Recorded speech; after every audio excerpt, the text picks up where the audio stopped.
মানুষ যেন মনুষ্যত্ব হারিয়ে হয়ে যাচ্ছে পশু। এক পরিবারে 5 জনকে হত্যা, তার মধ্যে ছিল শিশু। ঘটনাটি ঘটে গাজীপুর কাপাসিয়া মনির মিয়ার বাড়ি। স্বজনদের আহাজারিতে আকাশ বাতাসে ভারী।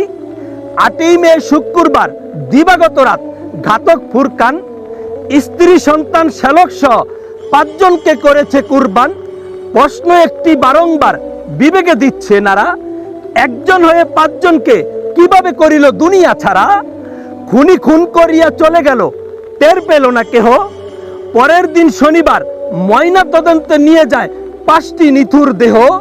ঢের পরিতাপ লাগে ঘটনাটি দেখিয়া শুনিয়া 2 কান। কোন প্রকার ছাড় না পায় যেন আসামি ফুরকান।